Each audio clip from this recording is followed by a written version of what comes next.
Good evening, ladies and gentlemen. Welcome to Chinook Community Theater, FireEscape Coffee House, and KFEX Radio 93.1's performance of Charles Dickens' A Christmas Carol. Now, what you folks are going to see tonight is our best recreation of a little bit of history. That is, we've tried to recreate as best as we can what it was like to be back in the 1940s and doing radio when radio was king. So we invite you tonight to sit back, enjoy the sounds, use your imagination, and try and get an idea of what it was like to be part of these shows. And having said that, in the interest of historical accuracy, we ask that you please don't add a cell phone ring to our broadcast tonight. So if you could take care of that now, we'd sure appreciate it. You folks here are going to get to see kind of behind the scenes. You're going to see how everything was done. And you folks listening at home out there, we invite you to you have one more chance that you can come and kind of see how radio is done. But say, for instance, in the course of the story, that I need horses. That is nothing more than a pan of gravel and some plastic cups. Or say somebody needs to be walking in the snow. It's a box of cornstarch. Or I need that old creaking door. That's a couple of dowel rods and some rosin. So what we invite you to do is sit back, enjoy the show as Chinook Community Theater, FireEscape Coffee House, and KFEX Radio proudly present Charles Dickens' A Christmas Carol.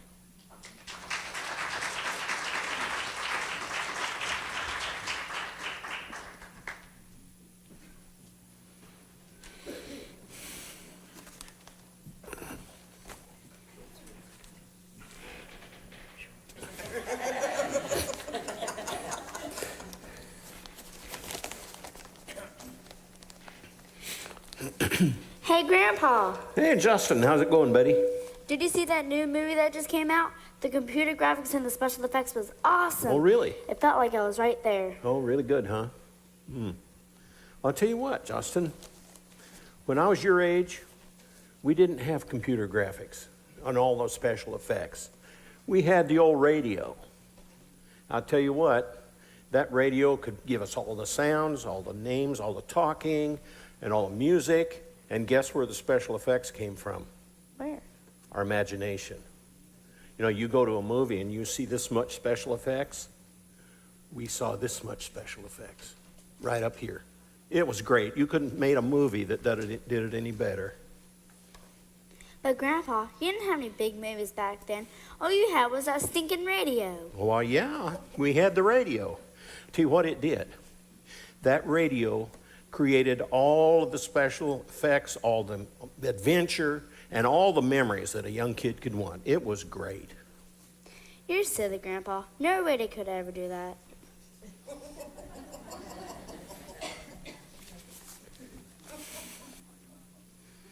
Yeah, good old radio. We had some good times, didn't we? Let's go back there for a while. What do you say?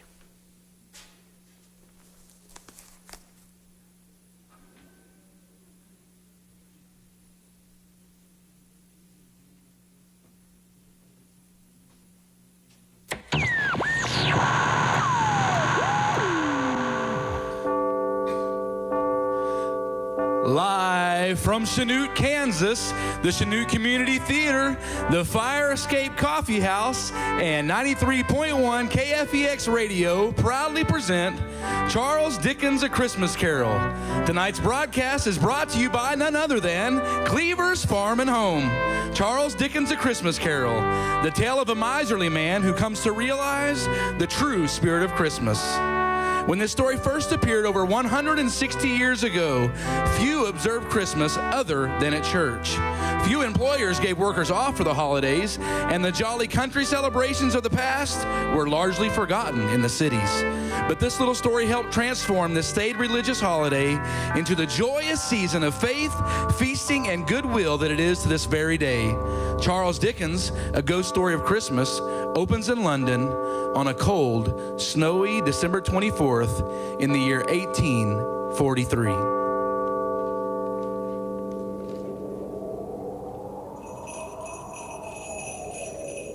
Once upon a time, Of all the good days in the year, on Christmas Eve, old Scrooge sat busy in his counting house.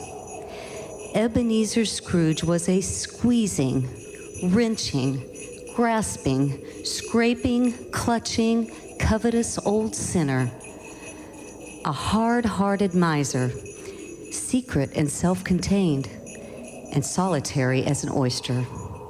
A morose and lonely man who consorted with nobody but himself. On this evening, the office of Scrooge and Marley was shrouded in cold, bleak, biting weather.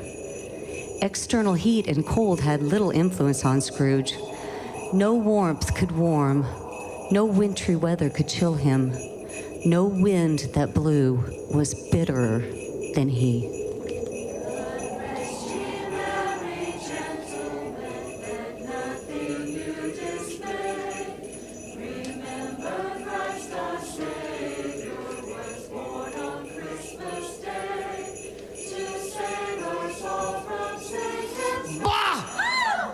Merry Christmas, humbug! Be gone, you miserable little beggars. Take your infernal Christmas carols and get away from my door. Sorry, sir. Merry Christmas, though, sir.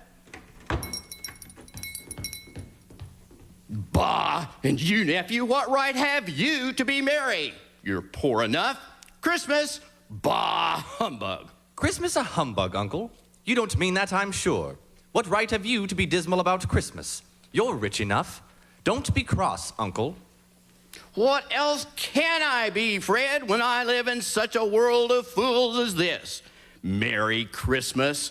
If I could work my will, every idiot who goes about with Merry Christmas on his lips would be boiled in his own pudding and buried with a stake of holly right through his heart. Ha!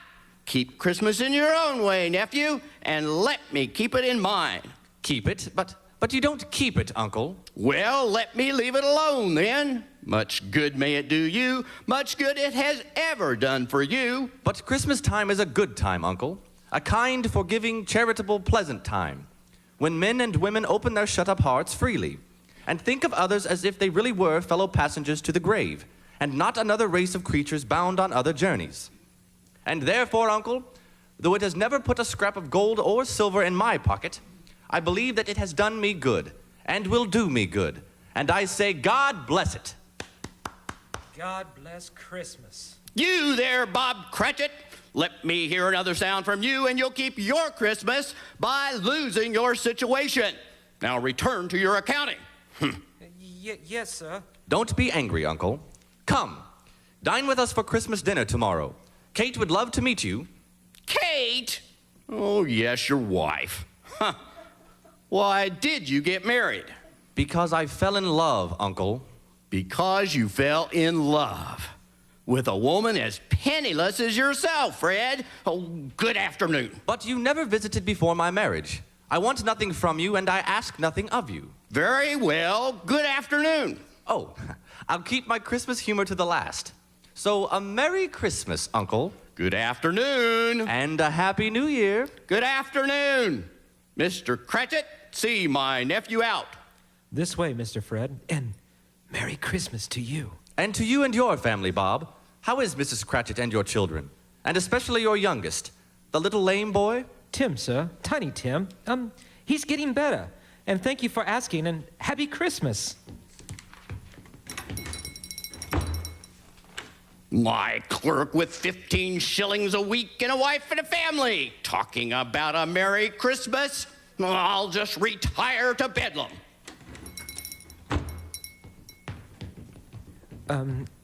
Two to see you, mister. Good day, sir. Have I the pleasure of addressing Mr. Scrooge or Mr. Marley? Mr. Marley, my partner, has been dead these 7 years. In fact, he died 7 years ago this very night. I am Ebenezer Scrooge. Oh, well, this festive season, Mr. Scrooge, we seek charity for the poor and destitute. You see, many thousands are in want of common necessities. Hundreds of thousands are in want of common comforts, sir. Are there no prisons?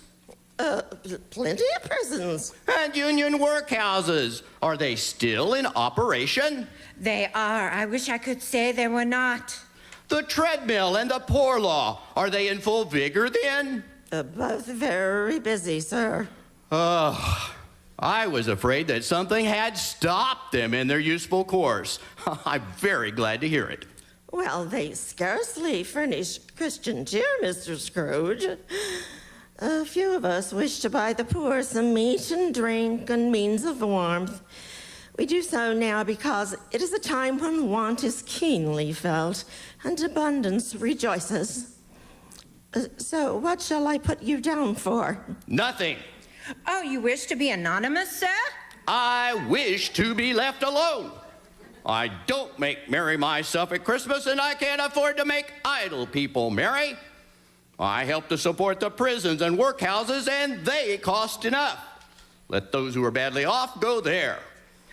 Oh, but Minnie can't go there. Well, yes, Minnie would rather just die. If they would rather die, they better do it and decrease the surplus population.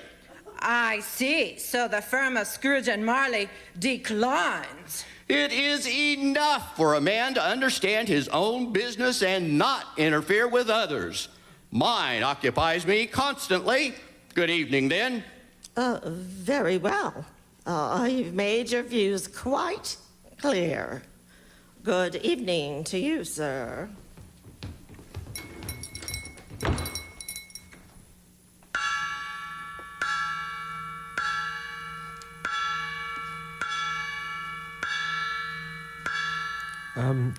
Mr. Scrooge, it's 7 o'clock, sir, and it is Christmas Eve. So? I suppose you'll want the whole day tomorrow, huh, Cratchit? If quite convenient, sir. It is not convenient, and it's not fair. If I were to dock you half a crown for it, you'd think yourself ill-used. And yet you don't think me ill-used when I pay a day's wages for no work. But it's once a year, sir. And a poor excuse for picking a man's pocket every 25th of December. But I suppose you must have the whole day, huh? Well, be here all the earlier the next morning, Mr. Cratchit. Oh, I will, sir. I will, and thank you. And Merry Christmas. Merry Christmas, indeed. Bah!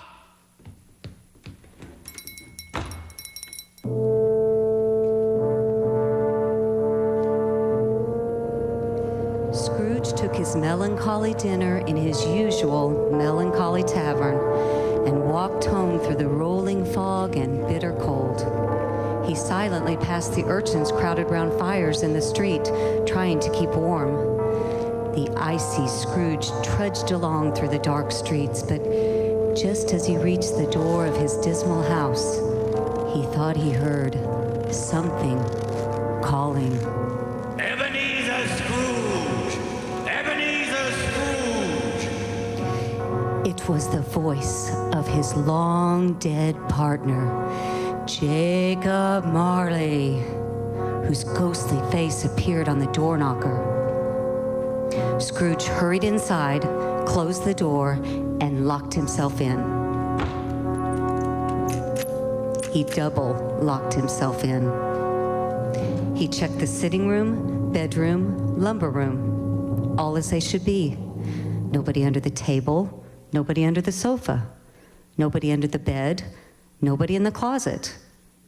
Secured against surprise, Scrooge put on his dressing gown and nightcap and sat down before the fire to take his gruel. When suddenly... What is that? Every bell in the house must be ringing. What in the world? Nonsense. What? Humbug. It's all humbug. Wait. What's that? Someone's in the cellar, but the doors are locked. Double locked. Something is coming up the stairs. Closer. It's outside my door. It's humbug. I won't believe it. Humbug, I say. Scrooge! Ebenezer Scrooge! How now? What do you want with me? Who are you? In life, I was your partner, Jacob Marley. You don't believe in me, Scrooge? Why do you doubt your senses? Well, you're a disorder of the stomach. You're not a ghost. You're just a bit of bad beef. A blot of mustard or a fragment of underdone potato. Ha! Why, there's more gravy than grave about you, whatever you are. Humbug, I tell you, Mercy, I believe you. I must. Oh, dreadful apparition, why do you trouble me? And why do spirits walk the earth? Why come to me? It is required of every man that the spirit within him should walk abroad among his fellow men. And if that spirit goes not forth in life, it is condemned to do so after death. Doomed to wander the world and witness what it cannot share, but might have shared, and turned to happiness. You're better, Jacob. Tell me why. I wear the chain I forged in life, link by link, yard by yard. I am chained by cash boxes, keys, padlocks, ledgers. Witness the weight and length of strong chain you bear yourself, Scrooge. It is a ponderous chain. I see no chain. You shall. On the day of your death, mark me. In life, my spirit never roved beyond the narrow limits of our money-changing hole. Now I am doomed to wander without rest or peace. No regret can make amends for one life's opportunity misused. But you were always a good man of business. Business? Mankind was my business. The common welfare was my business. Charity, mercy, forbearance, and benevolence were all my business. Oh, and it's at this time of the rolling year that I suffer most. I'm sorry for you, Jacob. Is there anything I can do? For me, it is too late. But I have come to warn you of a hope and chance of escaping my fate. You will be haunted by 3 spirits. Expect the first tomorrow when the bell tolls 1. The second, the next night, at the same hour. The third, upon the next night, at the last stroke of 12. Without their visits, you cannot hope to shun the path I tread.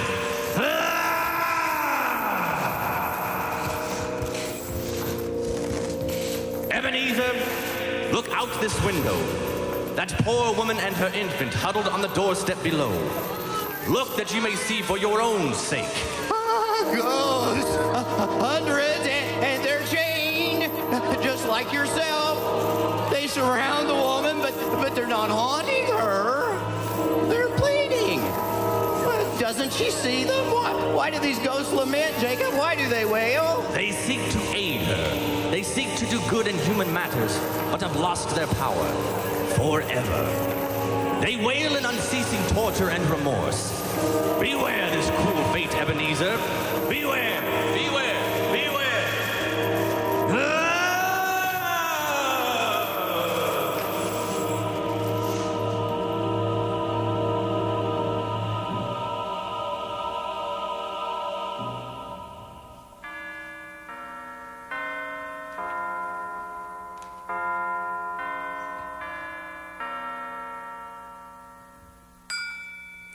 Scrooge awoke.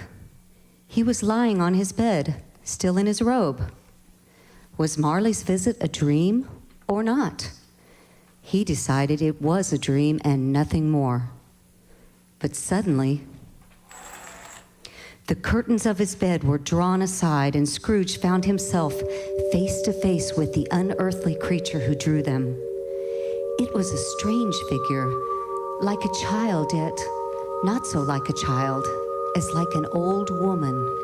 Ebenezer Scrooge. Are you the spirit whose coming was foretold? I am the ghost of Christmas past. Long past? Your past. I come for your welfare. Rise and walk with me. Out the window! But I'm mortal and I'm liable to fall! Bear but a touch of my hand on your heart, and you shall be upheld in more than this.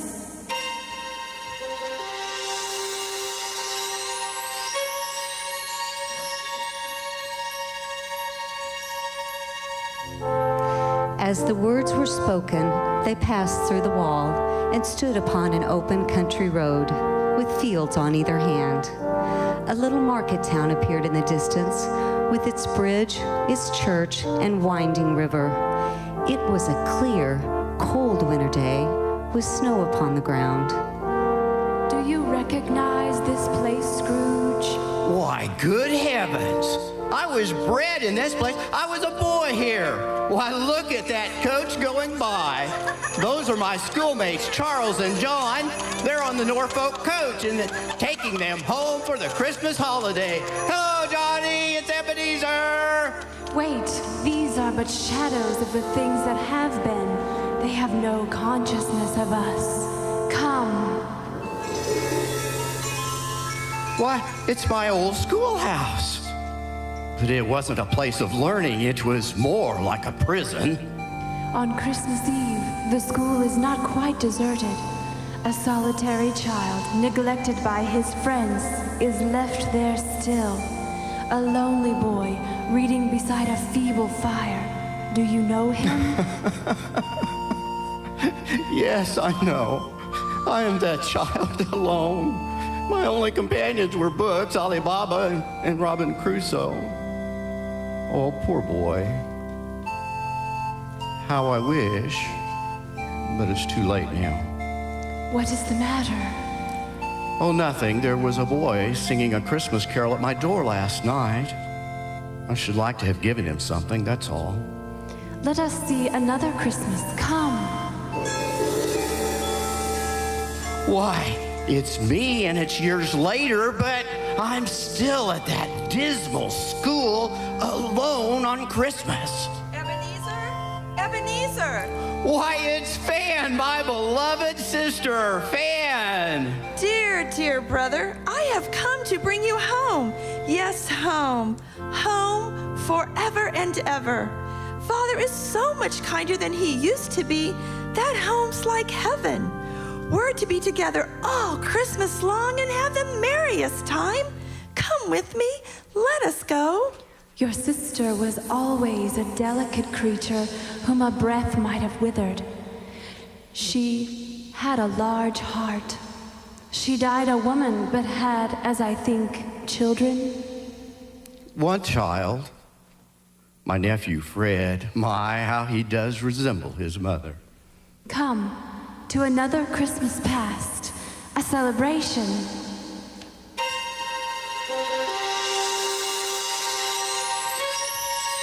Fezziwig's warehouse. Why, I apprentice here, and it's old Fezziwig, bless his heart. It's Fezziwig alive again at one of his Christmas parties. Yo-ho there, Ebenezer, Dick. No more work tonight. Christmas Eve. Join in the festivities. Merry Christmas all. Come and dance, hilly-ho. 10th round and back again. Down the middle and up again. Round and round. Advance and retire. Old top couple bow and back. New top couple start again.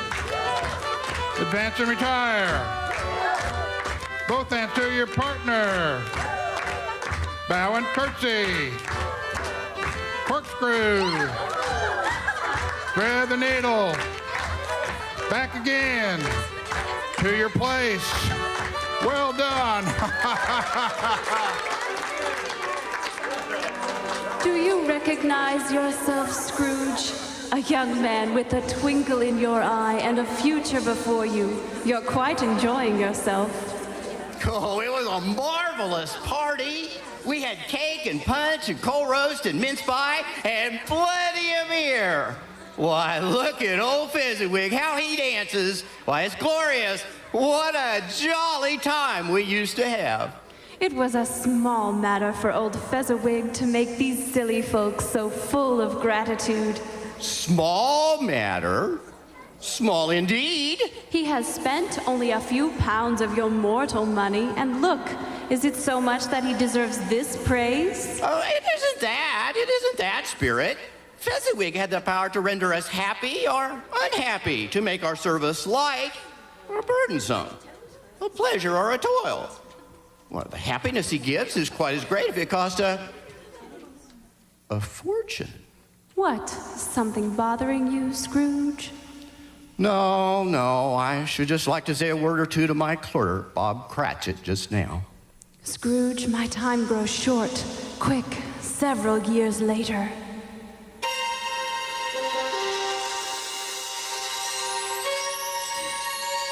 Oh, Bill, as beautiful as ever. A penniless girl who loved you, Scrooge. Oh, and I her. It didn't matter that she had no dowry. We were so happy together. Until your career with Jacob Marley came between you. As you gained, so you lost. Do you see yourself? You're older now, a man in the prime of life. Your face has begun to wear the signs of care and avarice. Your eyes are greedy, the eager, restless eyes of